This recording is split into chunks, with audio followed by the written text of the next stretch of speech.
Movie की story में हजारों साल पहले भगवान श्री राम की बनाए गए सेतु राम सेतु की सच्चाई के बारे में दिखाया गया है।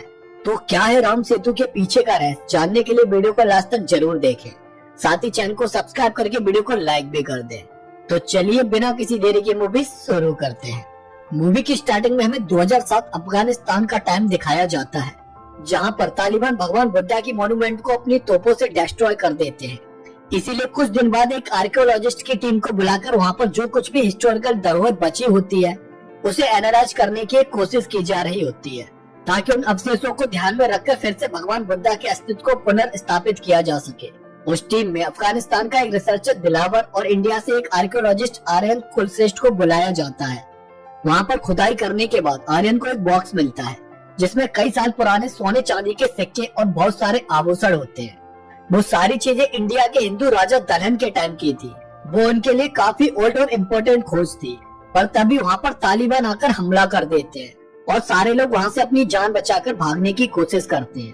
पर आर्यन और दिलावर उस बॉक्स को बचाकर उसे अपने साथ लेकर भागने लगते हैं, जिससे वो एक सुरंग के थ्रू एक गुफा में आकर गिरते हैं, जहाँ पर उन्हें भगवान बुद्धा की एक बहुत बड़ी लेटी हुई मूर्ति मिलती है, जो कि उनकी एक और खोज होती है। और उसके बाद वहाँ के आर्कियोलॉजी डिपार्टमेंट आर्यन की बहुत तारीफ करते हैं और उस खोज का आधा हिस्सा वो भारत को गिफ्ट के तौर पर दे देते हैं, ताकि उन दोनों देशों के बीच अमन और दोस्ती बनी रहे। वहाँ पर आर्यन मीडिया को बताता है कि वो नास्तिक है और उन्हीं फैक्ट्स को मानता है जिनका इस दुनिया में कोई साइंटिफिक प्रूफ मिलता है, और इसी वजह से मीडिया आर्यन को नास्तिक बनाकर अपने न्यूज़पेपर में छाप देती है। अब नेक्स्ट सीन में हमें आर्यन की फैमिली दिखाई जाती है, जिसमें उसके बाद प्रोफेसर गायत्री और उसका एक बेटा कबीर होता है, जो हमेशा कॉमिक्स पढ़ता रहता था। अब नेक्स्ट सीन में हमें पता चलता है कि पुष्पक कंपनी और गवर्नमेंट मिलकर सेतु समुद्रम प्रोजेक्ट को लेकर आने वाले हैं, जिसके लिए वो राम सेतु को तोड़कर वहाँ पर एक शिपिंग कैनल बनाना चाहते हैं, जिसकी वजह से उनके शिपिंग बिजनेस को बढ़ावा मिल सके। पर लोगों की सेतु से श्रद्धा जुड़ी हुई थी, क्योंकि श्री राम द्वारा बनाया गया था, और इसीलिए वो इस प्रोजेक्ट के अगेंस्ट होते हैं। और राम सुरक्षा समिति ने कोर्ट में इसके अगेंस्ट पिटीशन भी डाल दिया होता है। इसीलिए पुष्कर कंपनी के ओनर इंद्रकांत को प्रूफ देना था कि राम सेतु मैन मेड नहीं बल्कि नेचर मेड सेतु है, जिसे श्री राम से पहले बनाया गया था। और इसके लिए आर्कियोलॉजिस्ट डिपार्टमेंट के मैनेजर आर्यन को हायर करते हैं और वो उससे कहते हैं कि वो कोर्ट में एक ऐसी रिपोर्ट बनाकर सबमिट करे जिससे कोर्ट को लगे कि नेचर मेड सेतु है, क्योंकि खुद आर्यन गॉड में बिलीव नहीं करता था, इसीलिए उसे श्री राम में भी बिलीव नहीं था।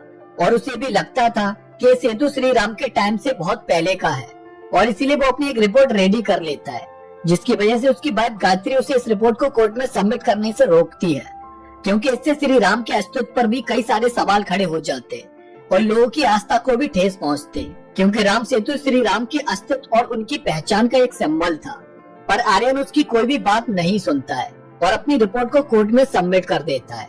साथ ही आर्यन उसमें ये भी मेंशन कर देता है कि रामायण सिर्फ एक काल्पनिक महाकाव्य है, जिसकी वजह से अब लोग सड़कों पर उतरकर इसका विरोध करने लगते हैं, क्योंकि इसकी वजह से उनकी आस्था पर भी कई सारे सवाल उठ चुके थे। और उसी के प्रेशर में कोर्ट कुछ साइंटिफिक प्रूफ लाने के लिए कहती है, जिससे प्रूफ हो सके कि राम सेतु मैन मेड नहीं बल्कि नेचर मेड सेतु है। दूसरी तरफ आर्यन के द्वारा रामायण को एक काल्पनिक महाकाव्य कहने की वजह से लोगों में बहुत गुस्सा होता है, और उसी की वजह से आर्कियोलॉजिस्ट डिपार्टमेंट से आर्यन को कुछ टाइम के लिए सस्पेंड कर दिया जाता है। पर कुछ दिन बाद उसके बॉस उसे इंद्रकांत से जाकर मिलवाते हैं, और वहाँ पर इंद्रकांत आर्यन को रामेश्वरम एक रिसर्च पर जाने के लिए कहते हैं, ताकि वो वहाँ पर जाकर राम सेतु से साइंटिफिक प्रूफ लेकर आ सके कि वो एक नेचर मेड सेतु है, जो कि श्री राम के पहले बनाया गया था। उस टाइम तो आर्यन इसके लिए मना कर देता है, क्योंकि वो अब और कंट्रोवर्सी में नहीं फंसना चाहता था, पर उसे पता ही नहीं था कि वो ऑलरेडी इस कंट्रोवर्सी का एक हिस्सा बन चुका है, क्योंकि उसने श्री राम की रामायण पर सवाल जो उठा दिए थे। और उसी की वजह से कबीर के स्कूल में उसका एक फ्रेंड उसे रावण बोलने लगता है, क्योंकि उसके डैड आर्यन श्री राम को मानते ही नहीं थे। और ये बात सुनकर कबीर उस लड़के को पीट देता है, जिसकी वजह से प्रिंसिपल आर्यन को स्कूल बुलाती है। और उसी बीच कुछ लोग आर्यन को जबरदस्ती पकड़कर उसका फेस काला कर देते हैं, क्योंकि लोग उसके द्वारा दी गई बातों से बहुत गुस्से में थे। स्कूल में भी प्रिंसिपल आर्यन पर कबीर के द्वारा किए गए बिहेवियर पर गुस्सा करती है, जिसकी वजह से अब आर्यन सोच लेता है कि वो रामेश्वरम जाकर राम सेतु की सच्चाई को बाहर लेकर आएगा, और इससे वो ये भी प्रूव कर पाएगा कि रामायण एक काल्पनिक महाकाव्य है या फिर रियलिटी है। पर यह बात सुनकर गायत्री परेशान हो जाती है, क्योंकि इसके बाद वो लोग और ज्यादा कंट्रोवर्सी में फंसने वाले थे, इसीलिए वो आर्यन को छोड़कर अपने घर चली जाती है और next day Aryan Rameshwaram Indian Ocean में पहुंच जाता है, जहाँ पर राम सेतु बनाया गया था। पर इस टाइम वो उस सी के अंदर डूब चुका था। वहाँ पर उसकी मुलाकात वहाँ के प्रोजेक्ट हेड बाली से होती है और बाली आर्यन को अपनी शिप में लैब के अंदर लेकर आता है, जहाँ पर उनके पास रिसर्च के लिए हर तरह के इंस्ट्रूमेंट और मशीनें थी। वहाँ पर बाली आर्यन को डॉक्टर चंद्रा, डॉक्टर गैब्रिएली और डॉक्टर सेंड्रा से मिलवाता है, जो कि उसके साथ इस प्रोजेक्ट पर काम करने वाले थे। साथ ही आर्यन के कहने पर उसे एक सूट भी प्रोवाइड कराया जाता है, जिससे वो बिना किसी परेशानी के अंडर वाटर में जा सकता था और वहाँ पर जितना चाहे उतनी देर रुक सकता था। उस सूट में उन्होंने कई सारे फीचर्स ऐड किए थे। बाली अपनी रिसर्च को करने से पहले आर्यन से कहता है कि सी के अंदर वो श्रीलंकन एरिया में एंटर नहीं करे, क्योंकि वहाँ पर इस टाइम पर रेबेल्स और श्रीलंकन आर्मी के बीच सिविल वार छिड़ चुका है, तो उसे अपनी रिसर्च इंडियन टेरिटरी के अंदर रहकर ही करनी होगी। उसके बाद आर्यन को बताया जाता है कि इस टाइम पर राम सेतु सी के अंदर करीब 6 फीट नीचे डूबा हुआ है और उन्होंने इसके बारे में सोनार रे से एक 3D होलोग्राम भी रेडी किया है। अब उन्हें राम सेतु की एज का पता लगाने के लिए उसके सैंपल को टेस्ट करना जरूरी था। वहाँ पर आर्यन बताता है कि वाल्मीकि जी ने रामायण में श्री राम के साथ की घटनाओं के साथ कुछ नक्षत्रों के बारे में भी बताया है, जिनकी स्टडी करने के बाद पता चला है कि श्री राम लगभग 7000 साल पहले हुआ करते थे। इसका मतलब अब उन्हें पता लगाना था कि राम सेतु 7000 साल पुराना है या उससे भी पहले का है, जिसके लिए आर्यन नेक्स्ट डे अपने सूट के साथ सी के अंदर एंटर कर जाता है, जहाँ से वो उस डूबे हुए राम सेतु की स्ट्रक्चर में से कुछ सैंपल्स लेकर आता है, जिनकी कार्बन डेटिंग करने के बाद डॉक्टर चंद्रा बताते हैं कि उस सैंपल में जो फॉसिल्स मिले थे उनकी एज लगभग 18 साल पुरानी थी। इससे प्रूव होता है कि राम सेतु भी 18,000 साल पुराना है। पर इस बात से पूरी तरह से आर्यन एग्री नहीं करता था, क्योंकि ये सैंपल सिर्फ राम सेतु की ऊपरी हिस्से से लिए गए थे। इसीलिए आर्यन चाहता था कि उसे राम सेतु में लगे फ्लोटिंग रॉक से आने के तैरने वाले पत्थर जिससे कि राम सेतु का निर्माण हुआ था उनको भी स्टडी करना होगा, तभी उन्हें राम सेतु की रियल एज के बारे में पता चल पाएगा। अब उन्हें इसके लिए श्रीलंका बॉर्डर के पास वाली जगह पर जाकर उस राम सेतु को तोड़कर उसमें से फ्लोटिंग रॉक्स को निकालना था, जो कि इतना इजी काम तो नहीं था। पर फिर भी आर्यन इस रिस्क को लेने के लिए रेडी हो जाता है और नेक्स्ट डे सी के अंदर पहुंच जाता है, जहाँ पर आर्यन को एक फ्लोटिंग रॉक दिखाई देता है, पर वो श्रीलंका बॉर्डर के बिल्कुल करीब होता है और इसीलिए बाली आर्यन से वापस आने के लिए कहता है। पर जब वो उसकी बात नहीं सुनता है तो वो आर्यन के सूट को डीएक्टिवेट कर देता है, ताकि आर्यन उस फ्लोटिंग रॉक तक नहीं पहुंच सके। पर फिर भी आर्यन उस सूट से निकलकर उस फ्लोटिंग रॉक को पा ही लेता है और राम सेतु की हेल्प से सी के अंदर से उस फ्लोटिंग रॉक को लेकर बाहर निकल आता है और उसके बाद वो डॉक्टर गिब्रियल के साथ मिलकर उस फ्लोटिंग रॉक की कार्बन डेटिंग करने लगता है, जिससे उन्हें पता चलता है कि फ्लोटिंग रॉक 7000 साल पुराना है, यानी राम सेतु श्री राम के टाइम का ही था। और जो सैंपल उन्हें पहले मिले थे उन स्टोन्स को वहाँ पर किसी ने कहीं और से लाकर प्लॉट किया था। यहाँ पर हमें क्लियरली समझ आ जाता है कि इंद्रकांत ने ही बाली के साथ मिलकर उन स्टोन्स को वहाँ पर प्लांट कराया था, ताकि जब आर्यन को वो स्टोन्स मिले तो वो उसकी रिपोर्ट से प्रूव कर सके कि राम सेतु 18,000 साल पुराना है और फिर वो राम सेतु को तोड़कर अपनी शिपिंग कैनल बना सके, जिससे उन्हें फ्यूचर में बिजनेस से बहुत फायदा होने वाला था। पर अब इस फ्लोटिंग रॉक्स की वजह से आर्यन को समझ आ गया था कि वो राम सेतु श्री राम ने ही बनाया था और इसीलिए अब इंद्रकांत आर्यन और उसकी टीम को आगे की रिसर्च करने की परमिशन दे देता है। अब उसकी टीम में डॉक्टर सेंड्रा और डॉक्टर गिब्रियल होते हैं, पर उसके लिए उसे श्रीलंका के बॉर्डर में एंट्री करके वहाँ से और ज्यादा फ्लोटिंग रॉक्स के सेगमेंट चाहिए थे और उसी के लिए वो तीनों नेक्स्ट डे सी के अंदर अपनी शिप को लेकर निकल जाते हैं। अब बाली को पता था कि सी में स्टॉर्म आने वाला है और इसीलिए उसका प्लान था कि वो उन तीनों को सी के उस स्टॉर्म में ही मार देगा और इसीलिए स्टॉर्म आने के बाद उसने आर्यन के शिप के सारे सेफ्टी फीचर्स को डीएक्टिवेट करा दिया।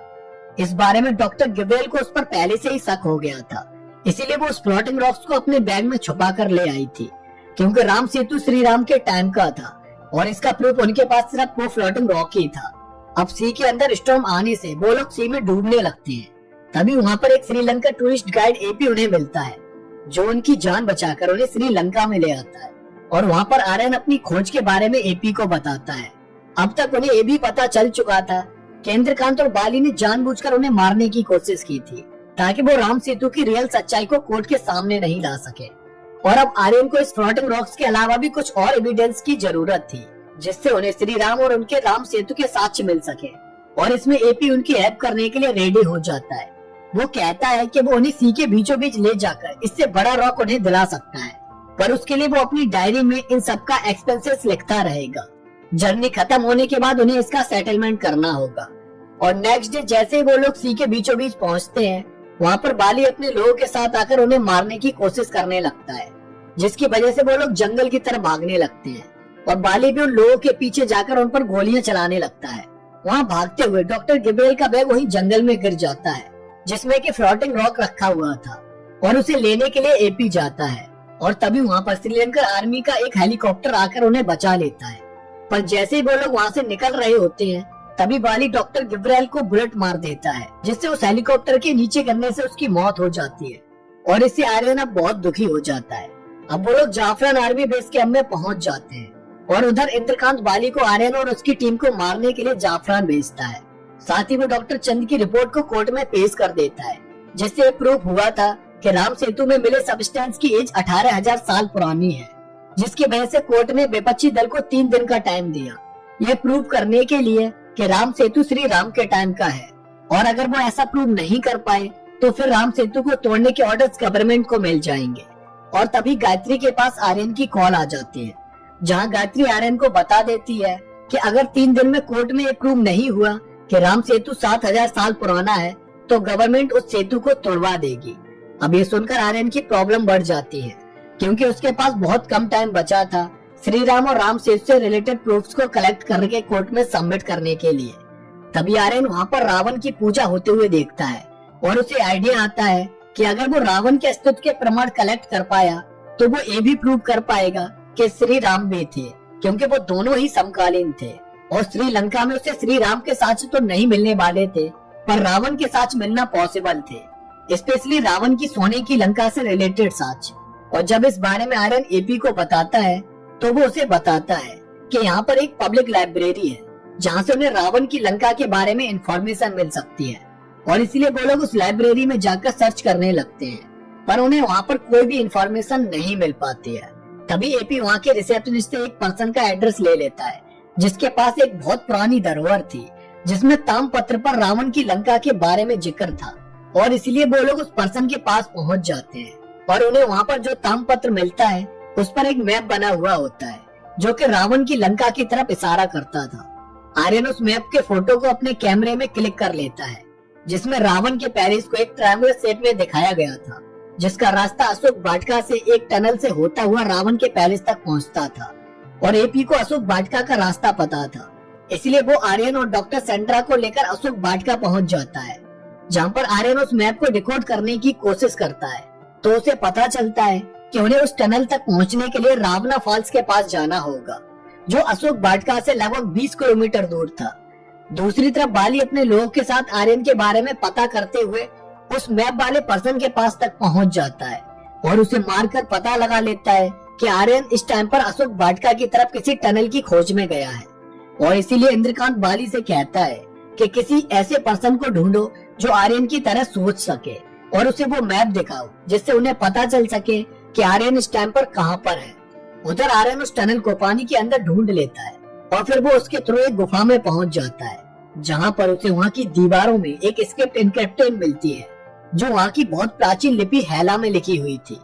आर्यन उसके फोटोज निकालकर उसे फॉलो करते हुए रावण के पैलेस के द्वार तक पहुंच जाता है, जो कि बंद होता है और उसका गेट उसी ट्रायंगुलर शेप में होता है, जैसा कि उन्होंने उस मैप में देखा था। वहाँ पर उन्हें 2 रास्ते दिखाई देते हैं, जिसमें से एपी आर्यन को श्रीपदा वाले रास्ते चलने को कहता है और उसे यकीन दिलाता है कि उसे वहाँ पर श्री राम और रावण दोनों के साथ मिलेंगे। साथ ही वो बताता है कि श्रीपदा को त्रिकूट पर्वत में बुलाया जाता है और त्रिकूट पर्वत का जिक्र रामायण में भी हुआ था, जिससे रावण की सोने की लंका दिखाई देती थी और इसीलिए उन्हें लंका के होने के प्रमाण वहीं से मिलने की उम्मीद भी थी। इसीलिए वो लोग त्रिकूट पर्वत पर जाकर लंका को देखने की कोशिश करने लगते हैं और वहाँ पर उन्हें एक प्लांट मिल जाता है, जो कि संजीवनी होता है। और इससे प्रूव हो जाता है कि वो इस टाइम पर रावण की लंका में ही है, क्योंकि उस प्लांट का साक्ष्य ओनली वही मिल सकता था। वो उस प्लांट को अपने पास रख लेते हैं, पर तभी वहाँ पर बाली गायत्री को लेकर पहुँच जाता है और उन सबको अपने हेलीकॉप्टर में बैठा लेता है। और इसके बारे में गायत्री ने उस मैप को डिकोड करके उसे आर्यन की लोकेशन के बारे में बताया था। अब बाली आर्यन से उस फ्लोटिंग रॉक्स के बारे में पूछता है और जब आर्यन कहता है कि वो पत्थर उस जंगल में ही कहीं पर छूट गया तो बाली को यकीन नहीं होता है और वो डॉक्टर सेंड्रा को गन पॉइंट पर ले लेता है। और जब एपी उसे बचाने के लिए आगे आता है तो बाली उसे धक्का मार देता है, जिससे एपी हेलीकॉप्टर से नीचे गिर जाता है और उसका बैग आर्यन के हाथों में आ जाता है। आर्यन गुस्से में उस बैग को बाली के सर पर मारता है, जिससे बाली वहीं पर नीचे गिर जाता है और डॉक्टर सेंड्रा उस हेलीकॉप्टर को रोकने की कोशिश करने लगती है, जिसकी वजह से वो क्रैश हो जाता है और वो सारे लोग इंजर्ड हालत में नीचे आकर गिरते हैं। जहाँ पर आर्यन उस हेलीकॉप्टर में से एपी के बैग को लेने जाता है और तब उसे पता चलता है कि वो फ्लोटिंग रॉक एपी के बैग में ही है। साथ ही आर्यन बाली को भी बचा लेता है, जिससे बाली उन्हें वहाँ से निकालने का इंतजाम करता है। दूसरी तरफ आज कोर्ट में फाइनल वर्डिक्ट होने वाला होता है, जहाँ पर कोर्ट इंद्रकांत के हक में फैसला सुनाने वाला था कि तभी वहाँ पर आर्यन सारे एविडेंस के साथ पहुँच जाता है और वहाँ पर फ्लोटिंग रॉक्स को दिखाता है, जिसकी कार्बन डेटिंग से उन्हें पता चला था कि रॉक 7000 साल पुराना है, यानी श्री राम के टाइम पीरियड का, जिससे प्रूव होता है कि राम सेतु श्री राम के टाइम का ही सेतु है। साथ ही आर्यन श्रीलंका में मिले रावण के पैलेस के साक्ष्य और संजीवनी प्लांट को भी दिखाता है और प्रूव करता है कि जब लंका में रावण के होने के साक्ष्य मिल सकते हैं तो अयोध्या में श्री राम के होने के भी प्रमाण मिल सकते हैं। और उसे दुख होता है कि श्री राम के अस्तित्व के बारे में उसे साक्ष्य देने पड़ रहे हैं। साथ ही आर्यन ये भी प्रूव करता है कि अंग्रेजों के आने के बाद उन्होंने राम सेतु के नाम को बदलकर एडम ब्रिज कर दिया था, जिससे आने वाले टाइम में श्री राम की हिस्ट्री को धूमिल किया जा सके और लोगों को सिर्फ उनका ही योगदान याद रह सके। साथ ही वो कहता है कि जैसे ताजमहल को बचाने के लिए कई फैक्ट्रीज बंद करने से देश के विकास पर कोई फर्क नहीं पड़ा, वैसे ही राम सेतु से देश के डेवलपमेंट पर कोई फर्क नहीं पड़ेगा, पर लोगों की श्रद्धा, विश्वास और श्री राम के अस्तित्व पर बहुत फर्क पड़ेगा। क्योंकि श्री राम के हजारों मंदिर मिल सकते हैं, पर सेतु एक ही है और वो है राम सेतु। श्री राम की पहचान और उनके अस्तित्व का प्रमाण है ये राम सेतु। इसीलिए अगर इसे तोड़ा गया तो हजारों साल पुरानी धरोहर और विश्वास को भी ठेस पहुंचेगी। और इन सारे एविडेंस और आर्यन को सुनने के बाद कोर्ट डिसाइड करती है कि अगर किसी को श्री राम के अस्तित्व पर सवाल उठाने हैं तो उन्हें पहले श्री राम के नहीं होने के प्रूफ कोर्ट में पेश करने होंगे। और इसीलिए जब तक वो ऐसा नहीं करते हैं तब तक कोर्ट राम सेतु को तोड़ने की परमिशन गवर्नमेंट को नहीं दे सकती है। और इस वर्डिक्ट के बाद सारे लोगों में खुशी की एक लहर दौड़ पड़ती है, क्योंकि उनकी श्रद्धा और विश्वास की जीत हुई थी। मूवी के लास्ट सीन में आर्यन एपी के बारे में सोच रहा होता है, जिसने अपना नाम अंजनी पुष्प कुमारन बताया था और वो हनुमान की तरह से राम के अस्तित्व को ढूंढने में हेल्प करने के लिए आर्यन के पास आया था। और जब उसकी जर्नी पूरी हो गई थी तो वो वहाँ से एकदम से गायब हो गया था। इसीलिए हर कदम पर उसने आर्यन की हेल्प की थी और उसे सही रास्ता दिखाया था। अब ये सब सोचने के बाद आर्यन एपी की डायरी खोलकर देखता है, जिसमें उसने अब तक की जर्नी का सारा हिसाब लिखा था। और उसे देखकर आर्यन शॉक हो जाता है, क्योंकि उसमें कोई भी हिसाब नहीं लिखा हुआ था, बल्कि हर पेज पर जय श्री राम लिखा हुआ था। और इसी के साथ इस मूवी की भी एंडिंग हो जाती है। तो गर्व से बोलो जय श्री राम। तो दोस्तों, आपको ये मूवी कैसी लगी कमेंट करके जरूर बताना। साथ ही चैनल को सब्सक्राइब करके वीडियो को लाइक भी कर देना। तो इसी के साथ मिलते हैं नेक्स्ट वीडियो में एक और सस्पेंस थ्रिलर मूवी के साथ। तब तक के लिए जय हिंद।